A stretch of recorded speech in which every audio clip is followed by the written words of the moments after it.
January 1944, southern Italy. Cold rain settles into the mud outside a canvas hospital lit by gasoline lamps. Stretchers arrive without pause.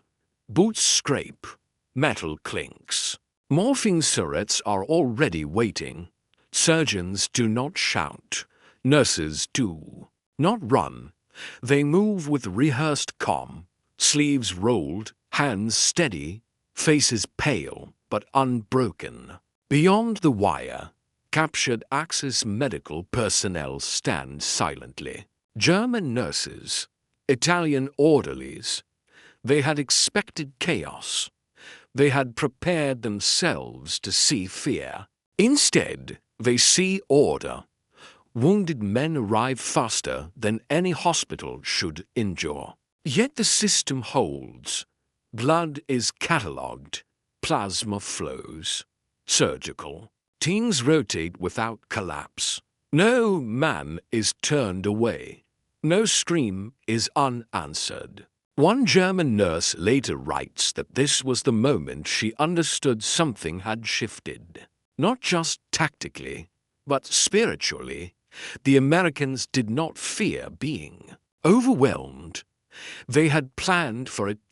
As artillery echoes in the hills, the hospital keeps working. Not heroically, not dramatically, simply without stopping. And for those watching from the other side of the war, the realization is devastating.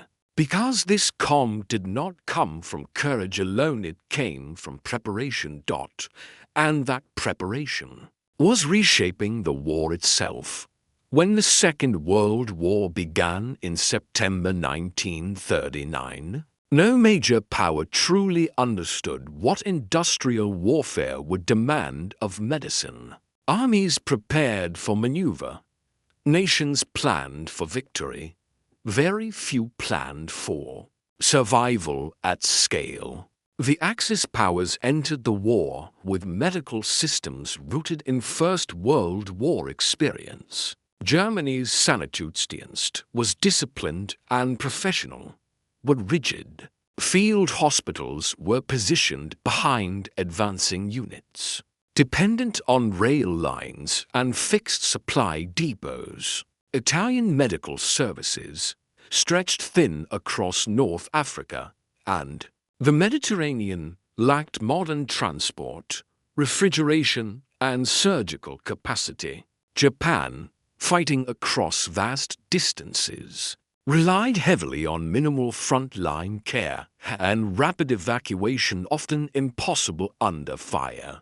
In contrast, the United States entered the war late but studied it obsessively, even before Pearl Harbor. American military planners analyzed British and French casualty data from 1940. They saw that modern artillery and air power produced not just more wounded, but different wounds: shrapnel trauma, burns, compound fractures, massive blood loss. Survival would depend not on bravery, but on minutes. In 1941, the U.S. Army Medical Department was reorganized entirely. Doctrine shifted from static hospitals to layered care. Battalion aid stations would stabilize. Clearing stations would triage. Field hospitals would operate within hours, not days, of the front. Evacuation hospitals would follow close behind. Most critically, logistics became medical strategy. The Americans invested heavily in mobile surgical units, standardized equipment, and a blood supply system unlike anything previously attempted. Plasma was dried, packed, labeled, and shipped across oceans. By 1943, blood typing and transfusion protocols were uniform across theaters. Nurses were no longer auxiliary. They were integral. Thousands were trained specifically for combat conditions: darkness, bombardment, mass casualty events. Fear was expected. Panic was not. This system had not yet been tested at full scale. That test would come not in theory, but in mud, rain, and sudden violence where older systems began to fail. By 1943, the contrast between medical systems was no longer theoretical. It was visible, measurable, and increasingly impossible to ignore. In North Africa, Axis forces learned first. During the Tunisia campaign, German and Italian units faced sustained artillery barrages and air attacks that overwhelmed their rear area. Hospitals, evacuation routes were bombed, supplies were delayed, surgeons worked without anesthesia. Infections spread rapidly in desert heat. Survival depended largely on luck. When American forces entered the Mediterranean, they brought something unfamiliar to the battlefield: redundancy. Field hospitals were not singular lifelines. They existed in networks. If one was overrun, another activated. Equipment was duplicated. Surgical teams rotated before exhaustion could claim them. Ambulances, jeeps, trucks, even landing craft were assigned exclusively to medical evacuation. The Allies also controlled the air. This mattered more for medicine than for combat. Air superiority allowed daylight evacuation. It allowed hospitals to operate closer to the front without fear of sudden destruction. Wounded men reached surgeons faster than any army in history. Italy became the proving ground. As the Allied advance slowed against German defensive lines, casualties mounted rapidly. Yet American hospitals did not collapse. They expanded. Tent cities rose overnight. Generators hummed. Sterile instruments were unpacked in the rain. Axis prisoners captured during these battles were treated in the same facilities. German nurses and medics, reassigned to assist under supervision, observed closely. What shocked them was not technology alone. It was absence of fear. Doctors trusted supply chains. Nurses trusted rotations. Orderlies trusted that replacements would arrive. No one hesitated because the system had already anticipated overload. Reports circulated quietly among Axis medical staff. Some were dismissed as exaggeration. Others were believed and deeply unsettling, because if an army could absorb unlimited casualties and continue fighting, then attrition no longer worked the way it once had, and that realization would soon reach far beyond Italy. For Axis nurses assigned to American field hospitals, the experience was disorienting. Many had been trained to expect collapse under pressure, raised voices, rushed amputations, moral exhaustion. Instead, they encountered something quieter. American nurses worked in silence, broken only by instructions. They did not look away from wounds. They did not argue with surgeons. They trusted protocols more than instinct, and that trust removed hesitation. One German medical report noted that American nurses appeared emotionally insulated by organization. This was not emotional detachment. It was protection through structure. Fear thrives in uncertainty. The Americans had removed much of it. Every soldier saved was a rifle returned. The U.S. Army calculated this relentlessly. Faster treatment meant fewer permanent losses. By 1944, American survival rates for wounded soldiers exceeded 90%. Once they reached a hospital, a figure unheard of earlier in the war. This changed battlefield behavior. Units advanced knowing that injury was not a death sentence. Commanders pressed attacks with confidence that losses could be absorbed. To the enemy watching. This resilience felt unnatural. Axis medics understood attrition. They had relied on it. When American casualties did not reduce combat effectiveness as expected, morale suffered. Nurses wrote of feeling obsolete. Some described guilt not for losing the war, but for lacking the means to save their own men. What they witnessed was not cruelty, it was capacity, and capacity was something they could not match. The American medical system did not rely on miracles. It relied on standardization. Every instrument had a place.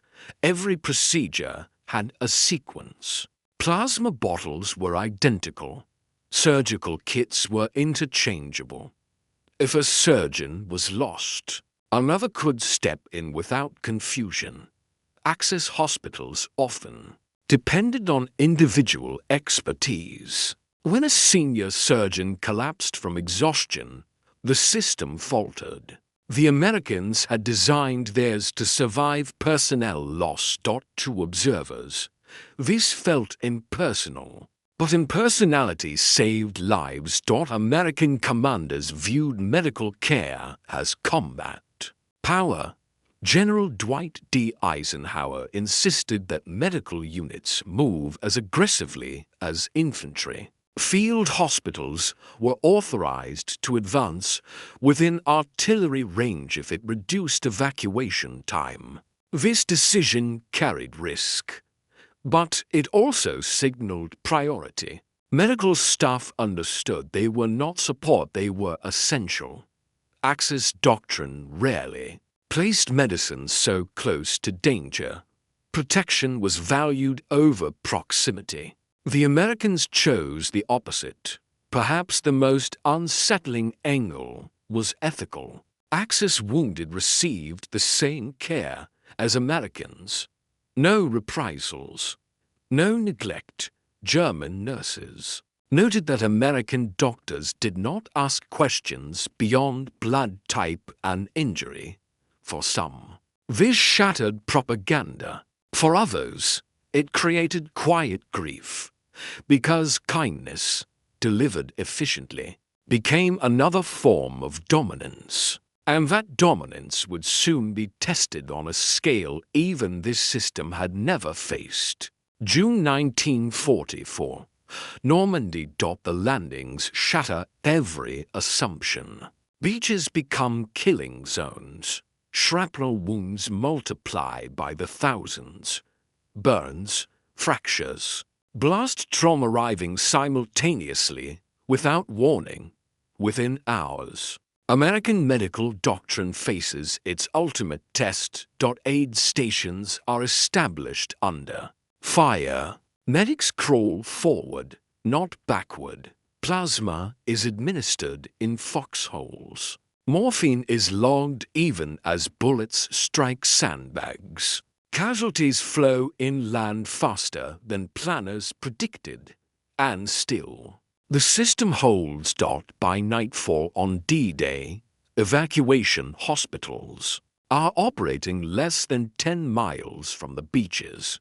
Surgeons work in shifts measured by exhaustion, not daylight. Blood flown from England arrives continuously. Amphibious ambulances ferry wounded directly from shore to surgery. Axis observers German medical officers captured in the Cotentin stunned by speed. Some estimate treatment times at half of what their own doctrine allowed. Others simply record the numbers, unable to reconcile them. Fear should have spread here. It does not. The American system absorbs the shock, not heroically, but mechanically, like an engine designed for overload. And as the fighting spreads inland, this calm efficiency becomes something else. It becomes decisive. By July 1944, the evidence is undeniable. German intelligence reports note that American divisions are returning wounded soldiers to duty at rates previously considered impossible. Men injured in Normandy are back on the line within weeks, some within days. Attrition, once a mathematical certainty, is no longer functioning as expected. Inside captured hospitals, Axis nurses assist American surgeons during peak casualty periods. They see operating tables turn over without pause. They see charts updated in real time. They see fatigue but not collapse. One German nurse later recalls that no one cried out of fear. They cried out of relief. Because the Americans did not wait for catastrophe to react. They assumed catastrophe was normal. This realization spreads quietly through Axis ranks. If the enemy cannot be bled into submission, then the war must be won another way. But resources are gone. Time is gone. What had begun as a medical observation becomes a strategic reckoning. And when the front moves east, the lesson follows. By the end of 1944, the consequences of this medical revolution were visible across every front where American forces fought. Survival rates for U.S. wounded reached levels never recorded in previous wars. In the European theater, fewer than 4% of soldiers who reached a hospital died of their wounds. Amputation rates dropped. Infection, once the silent killer of armies, was increasingly controlled through antibiotics and surgical timing. For Axis forces, the contrast deepened despair. Captured medical personnel submitted reports describing American hospitals as industrial in scale, humane in execution. These were not compliments. They were acknowledgments of imbalance. During the Ardennes offensive, as German units suffered catastrophic losses in freezing conditions, American field hospitals expanded again. Heated tents, blood warmers, continuous evacuation under air cover, even during surprise and chaos. The system adapted. Axis nurses, now fully aware of the disparity, understood what it meant. Their armies could still fight, but they could not recover.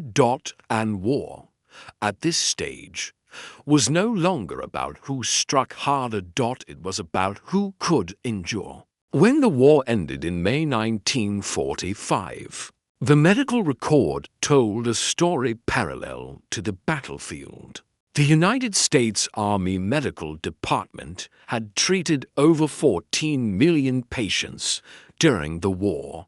Millions returned to duty.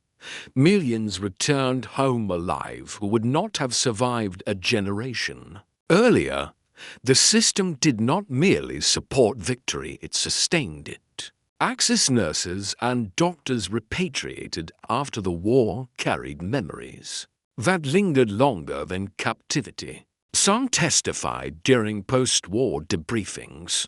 Others wrote privately. They spoke less about defeat and more about realization. They had seen an enemy that planned for suffering instead of reacting to it. This lesson reshaped post-war medicine.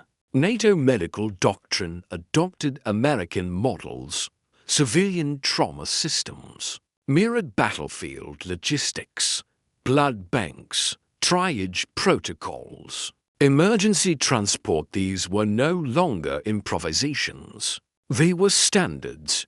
The battlefield hospital became a blueprint for modern emergency care. And in that blueprint was an uncomfortable truth. Victory had not been achieved only by weapons, tactics, or numbers. It had been achieved by refusing to accept fear as a limiting factor. That refusal would echo long after the guns fell silent.